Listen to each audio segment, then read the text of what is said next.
You're listening to the Career Plus Life Catch-Up, episode number 56. Welcome to the Career Plus Life Catch-Up, a show anchored in reality to help you create a balanced life where you enjoy both your work and your life, because you don't have to choose. I'm your host, Cecile Ferry, a corporate executive turned coach and working mom. This is your place for insights, advice, and tools to optimize your career direction, balance, and confidence. I'm so glad you're here. Let's get into it.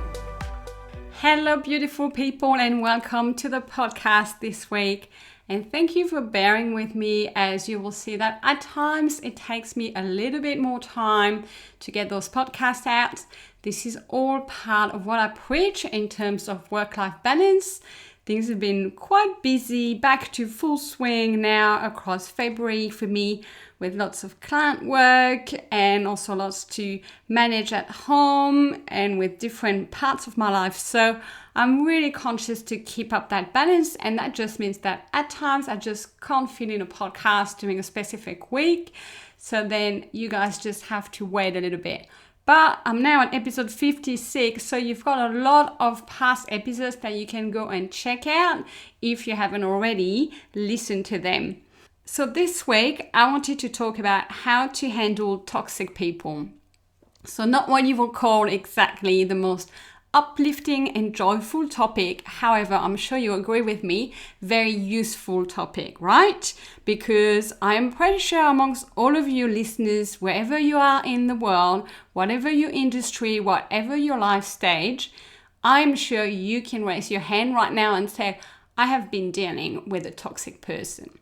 It could be people at work, could be bullies there, it could be toxic partners who are manipulating things in the relationship.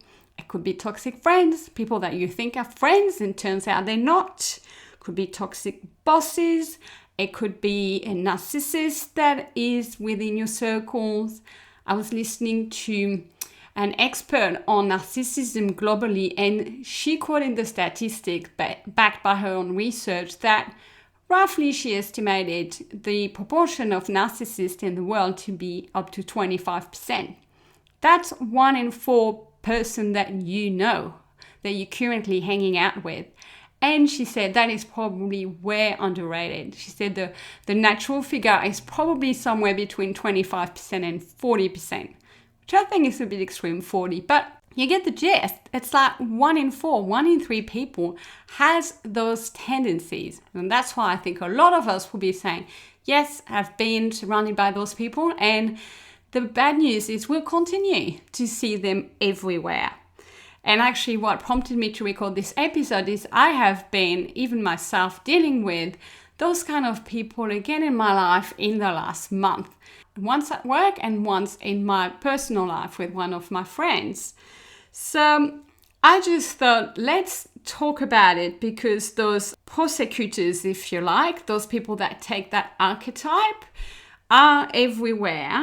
And let's face it, it's really unpleasant at best, all the way to really hurtful. It can make us really upset. It can rattle us. It can really knock our self-confidence and really impact our energy with everything else, wherever we are, whatever we're doing, and wherever we are showing up. So I really feel this is useful conversation to give you the tools, especially as this is something we've never been taught how to handle. So give yourself some slack, because these are skills that have never been taught to us.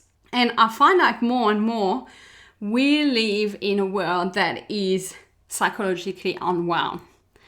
And that is not going away. Like, people have got more stress, more work, more pressure, and they don't have the emotional tools to deal with that, to deal with what's going on in their lives, what's going on in their circumstances. So they lash out and they become toxic.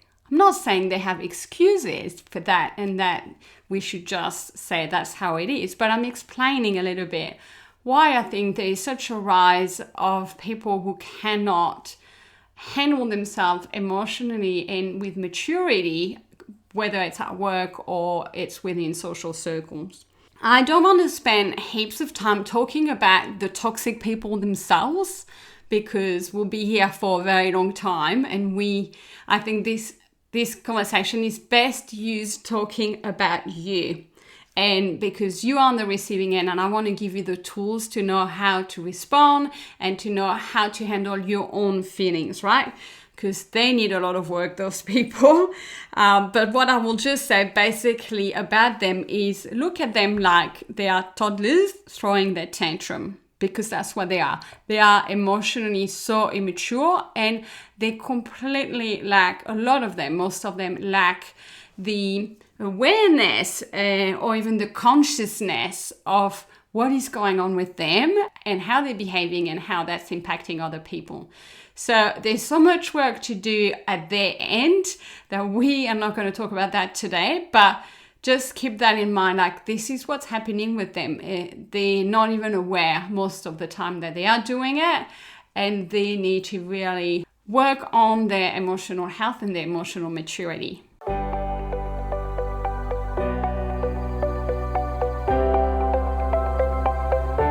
So the first thing to do when you are dealing with a toxic person is first to really label it, to really have that awareness and identifying the behavior. So you kind of say to yourself, oh, hang on, yeah, this is toxic. And you can just tell it to yourself internally.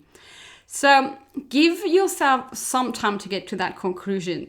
Typically, it's when you are witnessing something that is quite significant in terms of either the intensity or how long it is happening for. So typically, it's look for repeat patterns, look for things where people are insisting and just hammering the same things over and over. That's roughly how you know, like, okay, there is kind of that consistent breach of what is acceptable. And then you can just be like, okay, my yellow flag, this is toxic, right? And usually and typically to describe that toxic behavior, it aims at bringing you down. It criticizes you, or it criticizes what you're doing, your work and your results, and all the way to really and directly criticizing your way of being. So basically, it's an attack about who you are being. And it basically says it's wrong. Who you are being is wrong. When this happens and you are the receiving end of it, and you know what's going on. So the typical reaction that we have is often first shock. We're kind of taken aback because we don't expect people to be saying things like that. And then we get hurt. Like we feel negative feelings and they hurt, and we're probably trying to just shelter ourselves. And our tendency is to shrink back into our little corner and to retreat, often in silence. The thing is, silence is, in my books, some kind of indirect complicity, because it's eroding you from your power.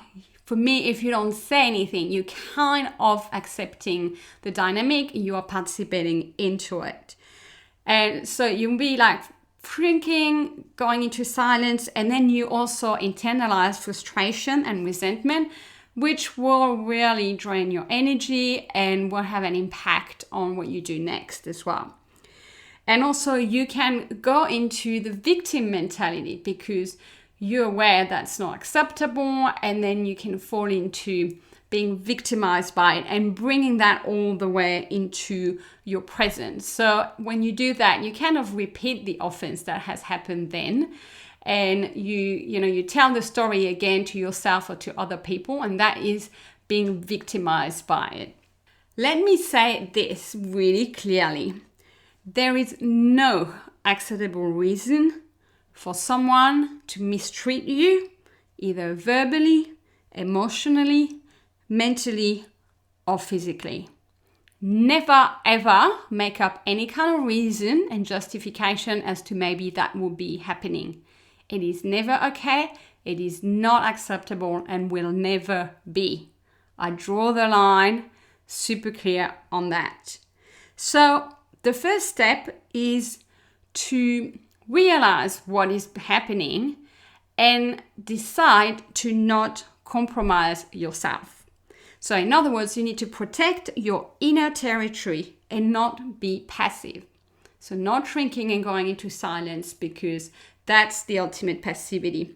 You need to have an appropriate response, which takes a bit of time to think about. And that protection usually comes from setting a clear boundary. So I'm going to give you some example. You can be saying, I don't ever like to be spoken to like this, so please be aware. Or I don't see that way and I'm entitled to my opinion. Or I'm not prepared to do this. I don't believe this is true. Or I would appreciate that the tone of this conversation stays respectful and kind. If it doesn't, I'll be leaving it.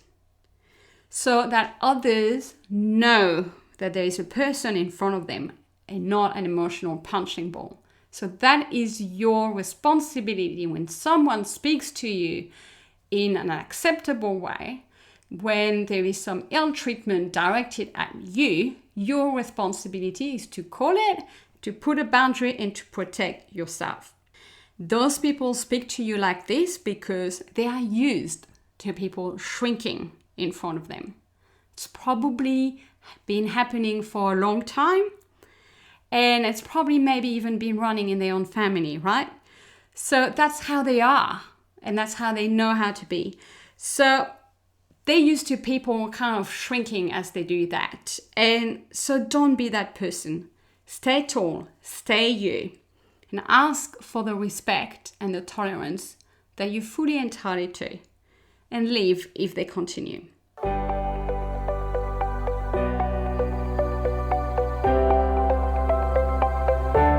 My second point about toxic people is about yourself. And the question I want to ask you is, what are you exactly fearing? So it's really important to think about your own reaction when something like that happens externally. Because the toxic person is activating something in you that is already there, that is already dormant, that is already happening. Otherwise, it wouldn't make you feel bad. Seriously, if someone spoke to you a certain way and it didn't echo something deep, very unconscious about yourself, you wouldn't care. It would not ruffle your feathers. You would just shrug it off. You would just be like, oh, I don't really know why they're saying that. But the fact is, when we take it personally, when it hurts, it's because there is something in us that relates to that somewhere. No, that is tough to accept and to contemplate, and we just want to say, but they are the bad persons, so like, why do you make it about me? But trust me in this, there is a fear that is already in you that those people activate, and that is why it hurts so much when it happens. So the question is, what is it in me that is being triggered? What are these words echoing in me? For example, you might be doubting yourself quite a lot already, or you may not feel enough, or you may not love yourself enough. Nobody makes you feel bad without your subconscious consent. Nobody has the power to do that. So of course we think it's them, but actually they're doing their own things, they're activating something within us, and they end up being a mirror for something that is in us that needs healing or that is ready to change. And I know this is not something you've heard probably before, and it's a bit of a tough lesson, right, to take, but trust me, there is something in there for you to address and to learn about yourself. Especially if this kind of toxic behaviors is happening to you repetitively. If it's happening a lot at work, or it's happening kind of again and again, no matter what changes you make in your life. So instead, I ask myself, if I'm on the receiving end of it, what is this teaching me? What fear is activated in me? What is there for me to solve in me? So yes, the tendency is that we want to change them, we want to fix them, we want to criticize them, we want to get justice, we want people to acknowledge those people are bad and they need to change. When in fact, if we heal ourselves, we will be fine. and that will give us our power back. So we should spend all our effort, energy, and focus on us in those cases. And what the toxic person is doing, which is not okay and will never be okay, however, helps us because it highlights our dark spots. It highlights our vulnerabilities. And we just have to be a little bit humble here and face the music. And full transparency, I'll talk to you about some examples I've had in my own life where I've had toxic behaviors, and that was because they were echoing in me a level of self-love.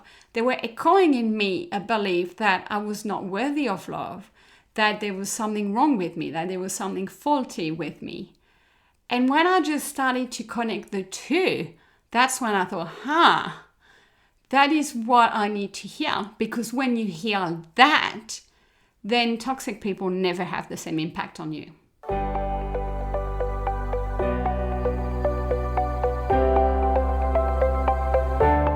So I invite you to really do that introspection, which takes time and doesn't happen just as you are facing a toxic person.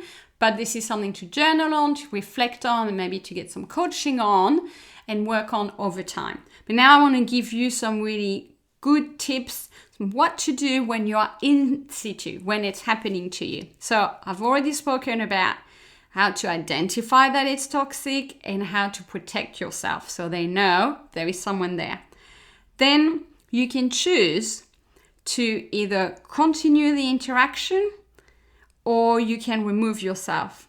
But either way, no matter what you choose, you have to stop participating in the dynamic. You have to interrupt that dynamic, either by changing it or by moving away.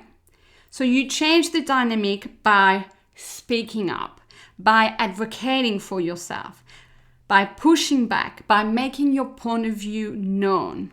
And all of us are capable of that. All of us have a point of view. All of us have something to say. And we just need to pause. We need to not react with our emotional, fiery mind and think about, what is it that I want to say here? What is my point? What is my point of view that I want to come across?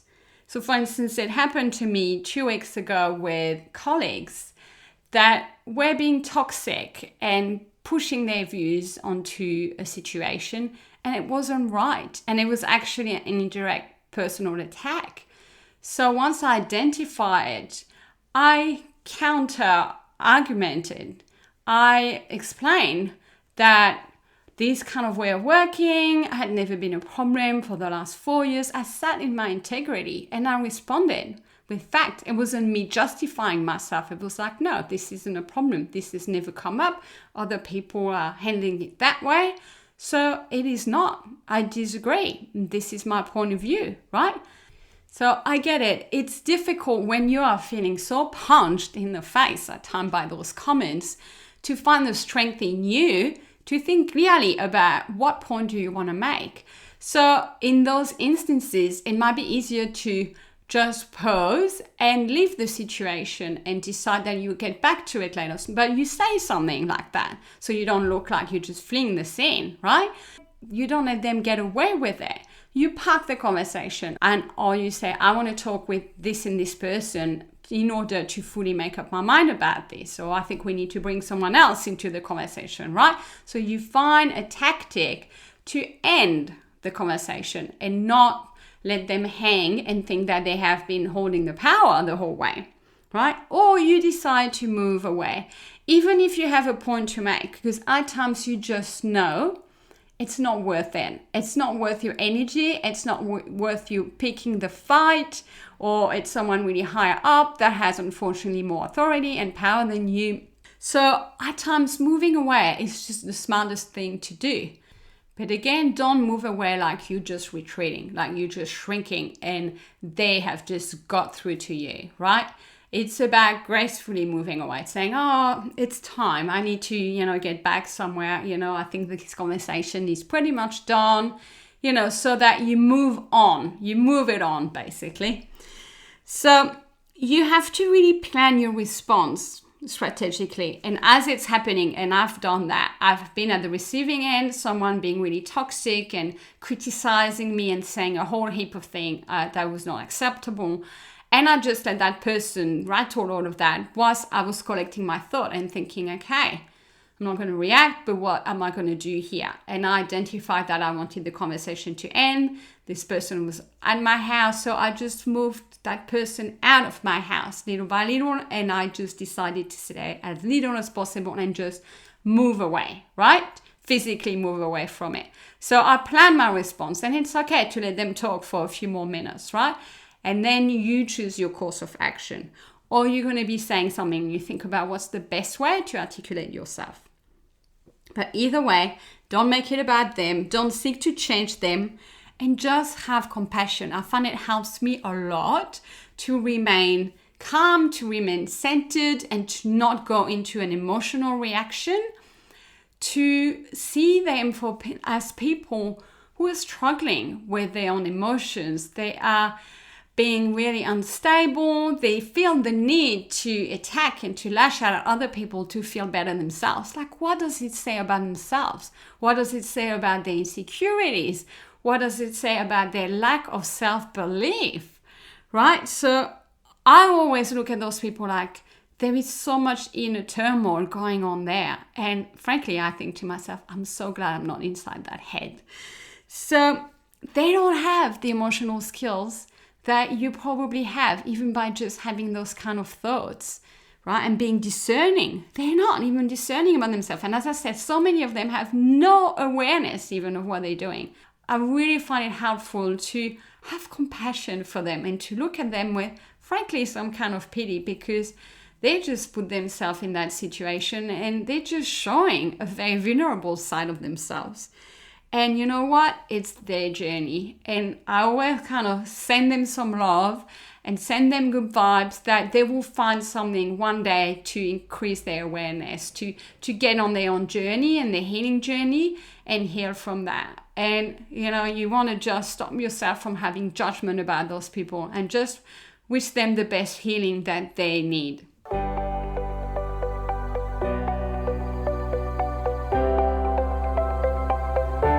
Now I'm going to let you on to the secret to withstand toxic people. It's 2 quick words, but it's the ultimate cure. The secret and the answer is self-love. With those 2 words, with self-love, you can defeat any toxic person out there. Because what happens is when we don't have enough self-love, or when we don't have much self-love at all, what these people say goes all the way through to us and it creates suffering.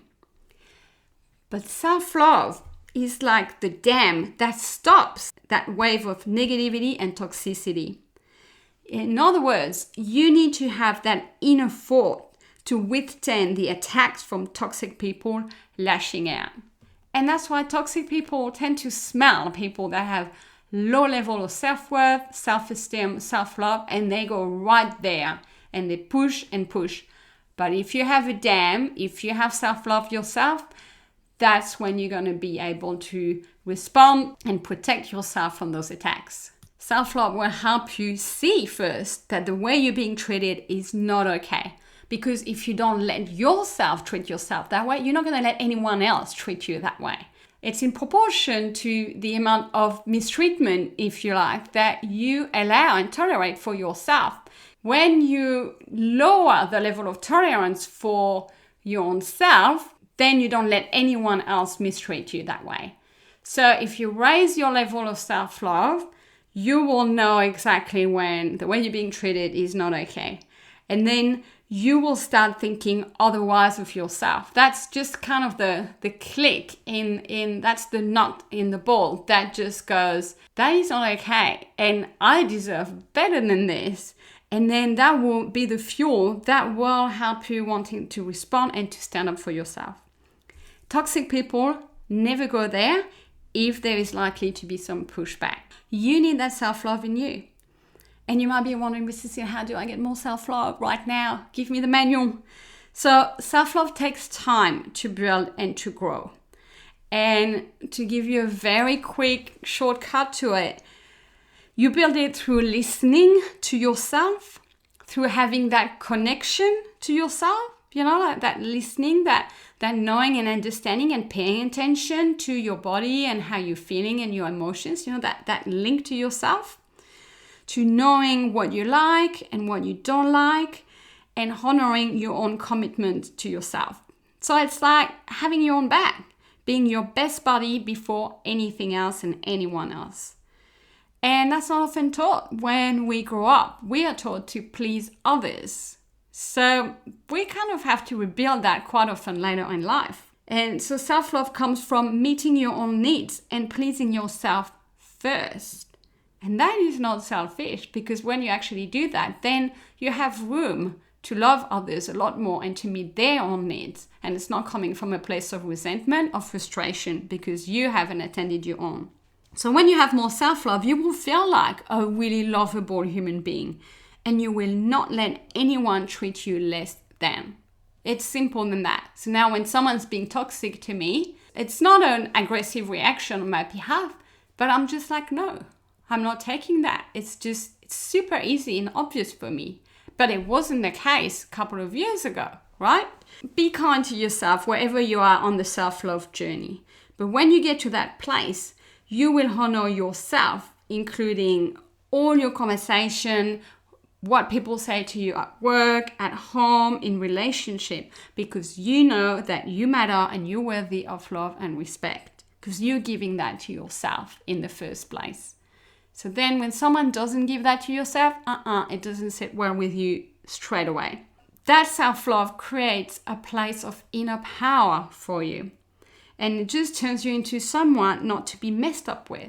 Someone that is standing in her own power and knows that she's lovable and she's worthy of love and respect.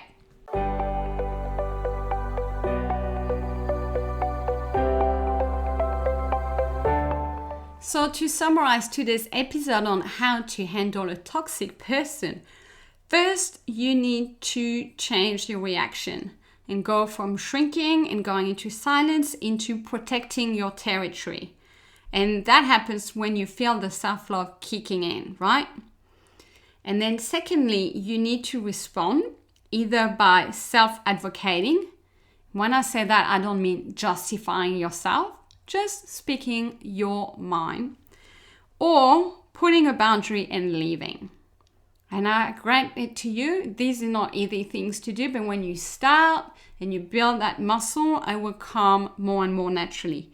And over time, as you do this and you've got good self-love, you'll start smelling those people a mile away before they even come too much into your circle, and you will avoid spending too much time with them. And likewise, they will stay away from you too, and they will not be able to handle you standing so strongly in your integrity. So it goes both ways. Like the way when you change, that will make them change. They will leave you more alone because they know there is a dam there. And you're standing on your dam and you're going, no, this is what I think, this is how I feel, and I have full rights to ask for this. So they'll move away more and more.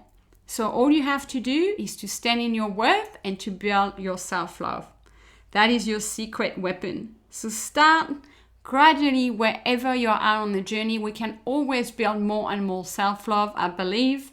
It's not self-indulgent. It's actually the best thing for yourself and for others.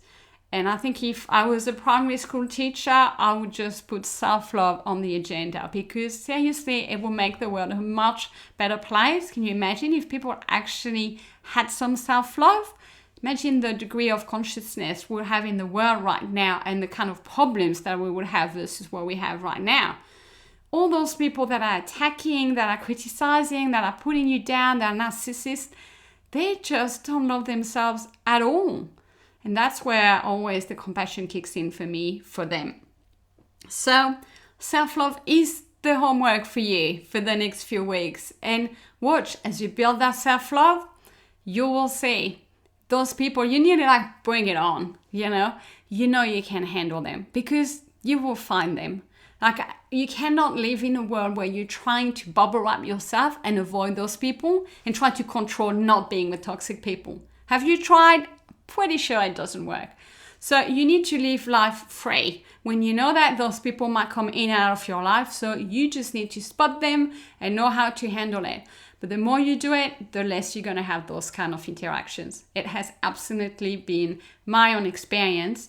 And I still see those sometimes as teaching opportunities. And I'm like, okay, do I need even more self-love right now on this? Have I been a little bit too lean lately? Have I been a bit more critical of myself in that part of my life that maybe I need to up the self-love? So as usual, if you need help with building that self-love, building that dam so people don't treat you that way, please come to life coaching. I can absolutely help you. We can work on that. And it can change your relationship. It can change even the sense of freedom that you have around people and not living in fear of what those people might be saying to you. So if you need that kind of guidance, go and visit my website at careercatchup.com/life coaching.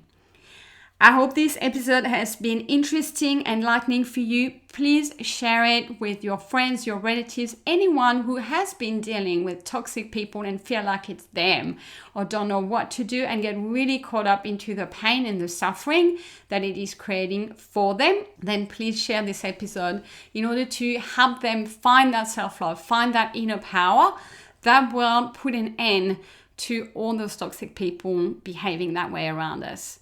So I wish you all a beautiful week and I'll talk to you in the next episode. Bye everyone. Thank you for listening. If you enjoyed this episode and would like to find out more information, you can visit my website at careercatchup.com. There you will find blog articles, free resources, a self-study course for your career direction and ways to work with me. It's at careercatchup.com. I hope to continue to connect with you and support you. Talk to you soon.